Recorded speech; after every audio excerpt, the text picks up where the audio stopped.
પતિ કેવો હોય, બાપ કેવો હોય, દાસ કેવો હોય, જનેતા કેવી હોય, દુશ્મન કેવો હોય અને મિત્ર કેવો હોય.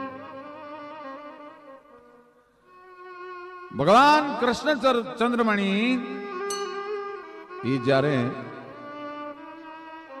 ગોકુળ તજી મથુરા તજી સાગર કિનારે જઈ વસ્યા, ત્યાં પણ પ્રભુને મારવા જોધા જરા સનના દશા. ગોકુળમાંથી મથુરામાં, મથુરામાંથી દ્વારકામાં. ઈ ગોકુલેશ કૃષ્ણ છે, એ મથુરેશ કૃષ્ણ બની ગયો, મથુરેશ પાછો દ્વારકેશ બની ગયો અને સોનાની દ્વારકાનો માલિક.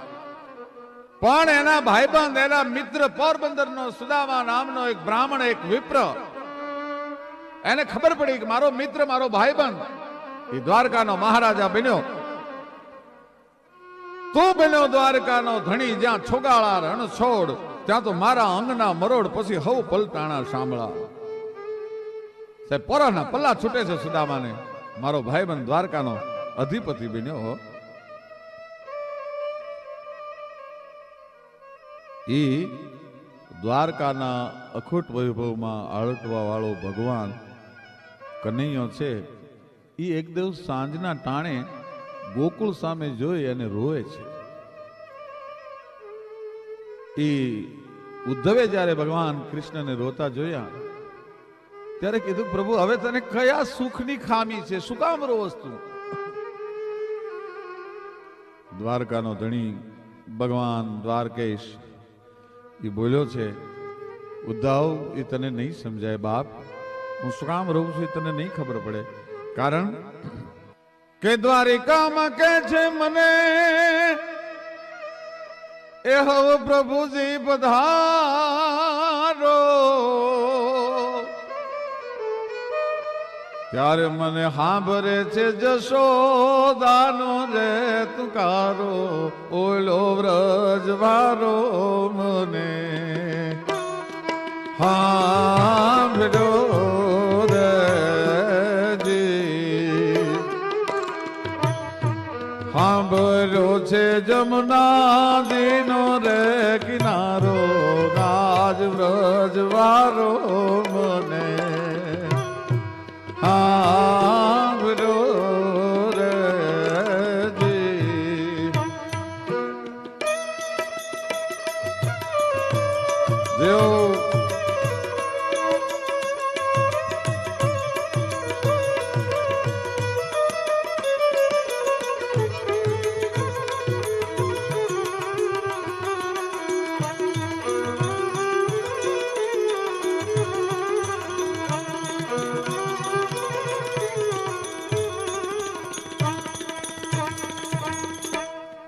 દ્વારિકાની ગલીઓમાં અગ્નિ ભાર્યો, મારે હારો હતો ગોકુલિયાનો જોન ગારો રે વ્રજવારો મને સાંભળ્યો રે જી. સાંભળ્યો છે જમુના જીનો રે કિનારો, બોલો વ્રજ વારો મને સાંભળ્યો રે જી.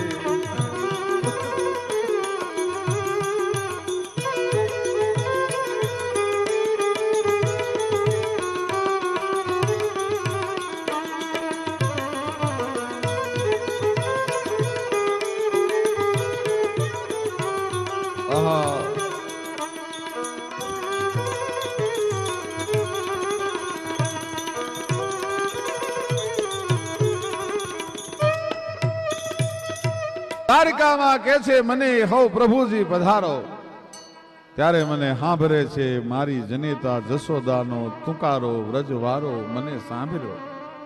મને પ્રભુજી કહેવા વાળા અહીંયા ઘણાય છે, પણ અમૃત ભરેલ આપ તુકારો જનની તણો, બીજા ભણશે બાપ એ તો કોરા આખર કાગડા. માના ટુકારાનો અમૃત મને યાદ આવે છે ઉદ્ધવ. અને દ્વારકાની ગલીઓમાં અગ્નિ ભાર્યો એથી હારો હતો મારે ગોકુળિયાનો ગારો રે વ્રજવારો મને હાંભર્યો બધાએ હાંભર્યા એમાં એનો ભેરુબંધ એનો ભાઈબંધ એનો મિત્ર એનો સખા એ સુદામો હાંભર્યો ભાઈ પણ મહારાજાની બેડીઓ પગમાં પડી ગઈ છે સુદામાને મળવા કેમ જઈ શકાય રાજવૈભવ મૂકીને અને આ બાજુ સુદામા ને ગરીબી આંટો લઈ ગઈ છે એક ટાણાનો અનાજ નથી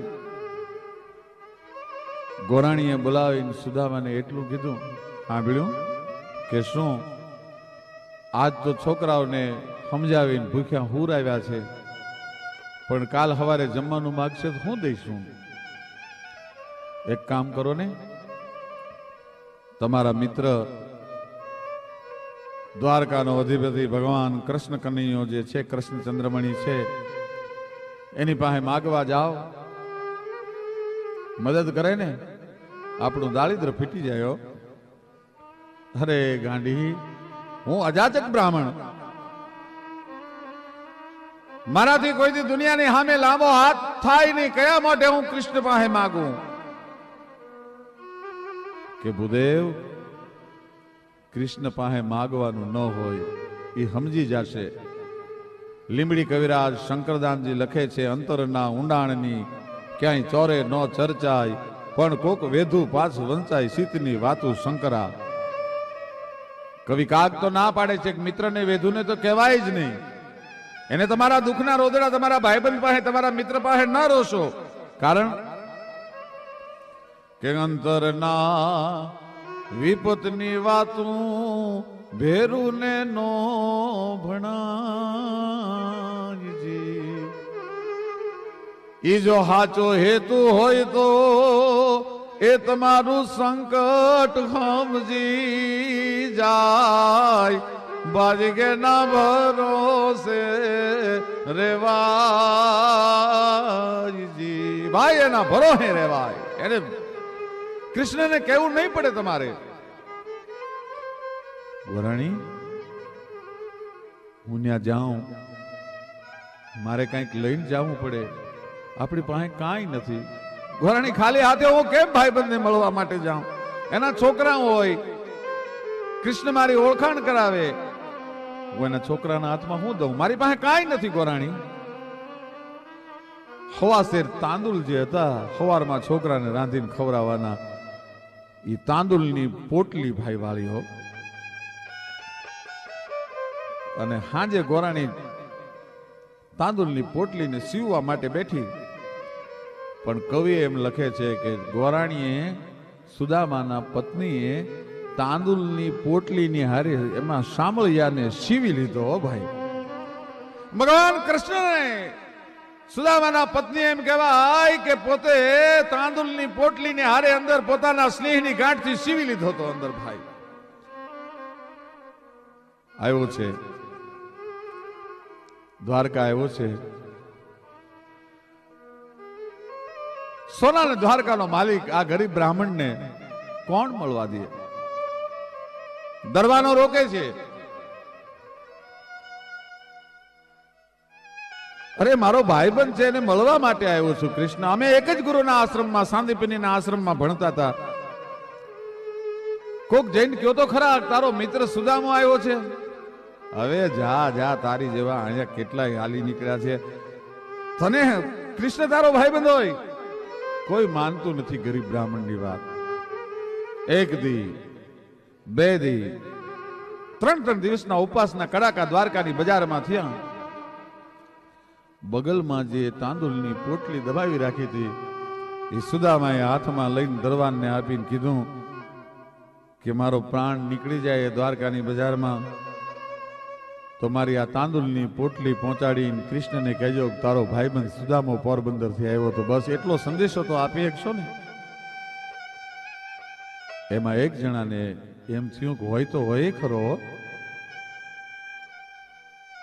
એક બાજુ જગતની સમૃદ્ધિ છે અને એક બાજુ જગતની ગરીબાઈ છે હોય તો હોય હો અને દરવાને જઈને અખતરો તો કરી આવું. શું કહે છે ભગવાન? ભગવાનની પાસે જઈને કીધું, પ્રભુ હિંડોળા ખાટે ત્રિલોકનો નાથ, ત્રિભુવનનો અધિપતિ હિંડોળા ખાટે હિંચકે છે કનૈયો, પટરાણીઓ હિંચકા નાખે છે. પણ આજ દરવાને જઈને કીધું, પ્રભુ એક ત્રણદીથી પોરબંદરથી બ્રાહ્મણ આવ્યો છે અને એમ કે છે કૃષ્ણ મારો મિત્ર છે, અમે એક જ ગુરુના આશ્રમમાં ભણતા હતા. 3 દિવસથી તમને મળવા માટે તલખે છે, પણ અમે આવવા નથી દેતા. આજે એમ કીધું કે જો મરી જાઉં તો મારી તાંદુલની પોટલી પહોંચાડજો, એટલે કહેવા માટે આવ્યા છીએ.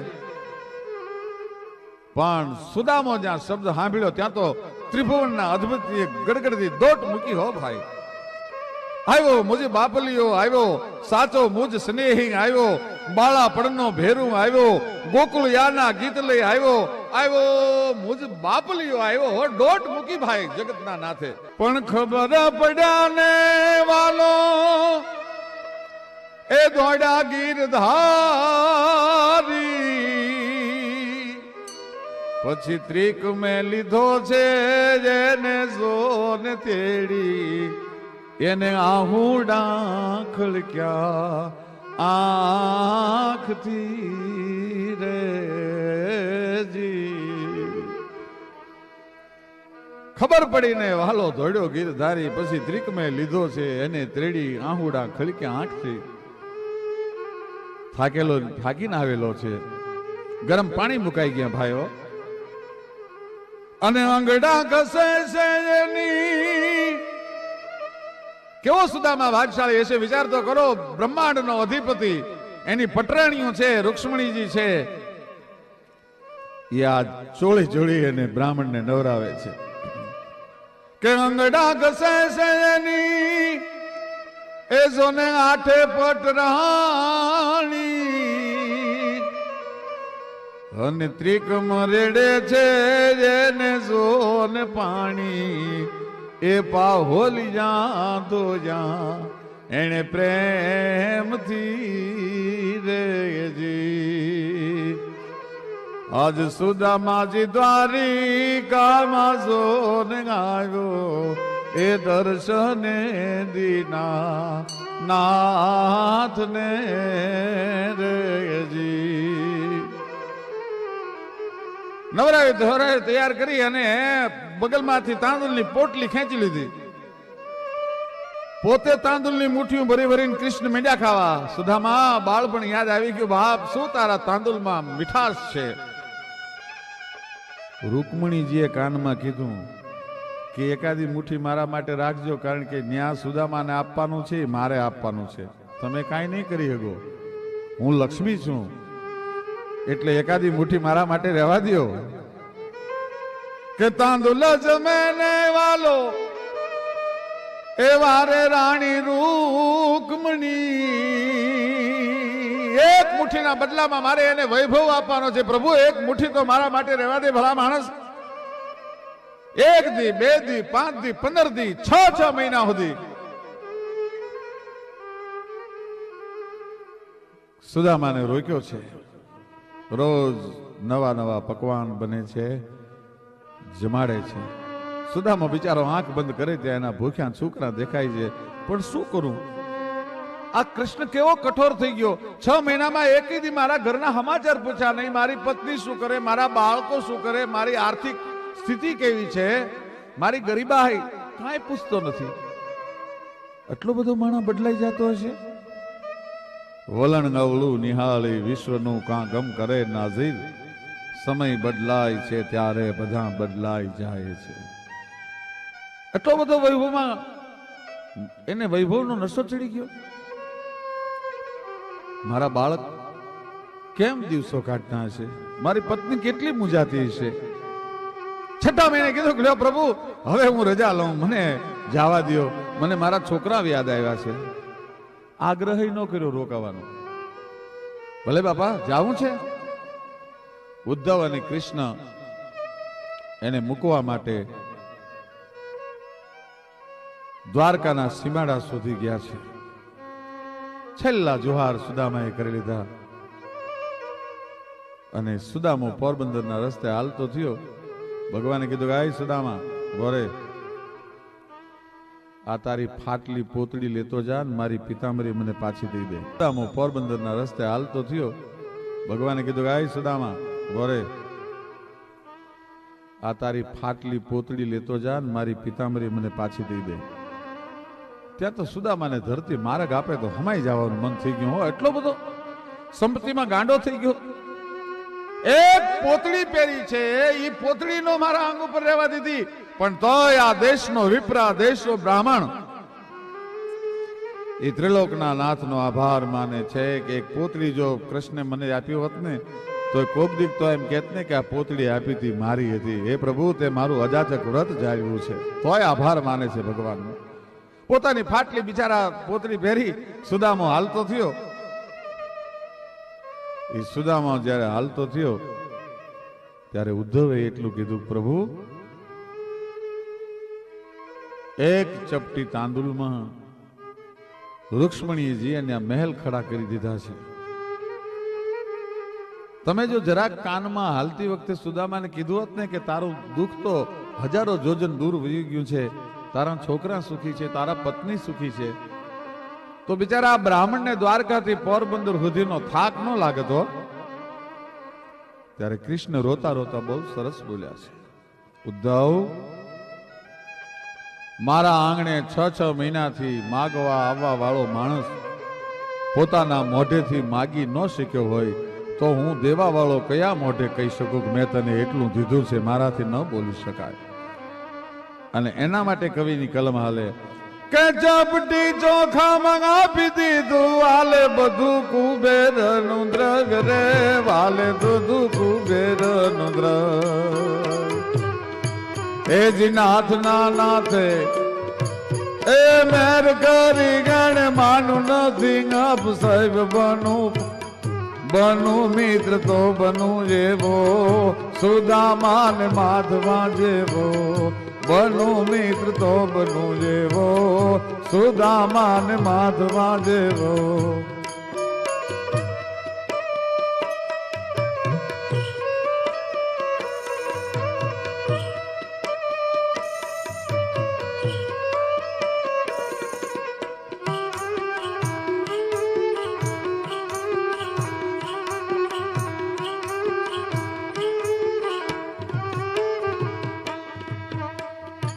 પણ કીધા વગરનો ભક્તોને હંમેશા દીધા કરે છે, એવી ભગવાનની ટેવ છે. આવ તારા ગજ હેઠા મૂકી વજન મૂકીને વરવા, અરે 9 લાખ તારા નીચે બેઠો કયે તુંબડે તરવા. પણ 14 ભુવનનો નાથ આવે, એક ચપટી ધૂળની પ્રીતે, વજન કરે એ હારે મનવા, ભજન કરે એ જીતે. મીરાબાઈના હાથમાં ઝેરનો કટોરો આવ્યો, મીરા ધ્રુજી ગઈ. એક ફોરું જો જીભમાં પડે, જીભને માથે ટેરવાની માથે પડે તો તાળું 1 સેકન્ડમાં ફાટી જાય. આવું હળાહળ વિષ હતું. ભક્તો પણ ઘણી વાર બીના છે, પીવાય નો પીવાય, પીવાય નો પીવાય. મીરા મૂંઝાણા છે. ત્યાં તો કનૈયાને ફાળ ઉપડ્યો કે જો મીરા ઝેર નહીં પીવે ને તો મારા નામ ઉપર કાલ દુનિયા કોઈ ભરોહો નહીં કરે. અને મુરલીધર દેખાણો ભાઈ અંદર. આમ મીરાએ નજર કરી, ત્યાં તો કનૈયો દેખાણો વાહળી, બંસીધર દેખાણો ભાઈ. પછી મીરાએ નક્કી કરી લીધું કે આ ઝેર નહીં, મારે તો મારા કનૈયાને પીવાનો છે. ઝેરનો કટોરો મીરાબાઈ પી ગયા. માણસ ઝેરનો કટોરો રાણાજીએ જે મોકલ્યો તે પાછો વળતો હતો. એને મીરાબાઈએ એટલું કીધું, કાય ઉભો રે, ક્યાં જાસ? કે રાણાજી પાસે જાઉં છું. કે તારા રાણાને કહેજે હવે એના ખજાનામાં જેટલું ઝેર હોય એટલું ઝેર મને મોકલી દે. કારણ કે હવે ઝેરને જીરવવા જીવન મારું આવશે, આત્માને એનો છે એતબાર રાણાને. હવે રાણાજીન કે જો ફરી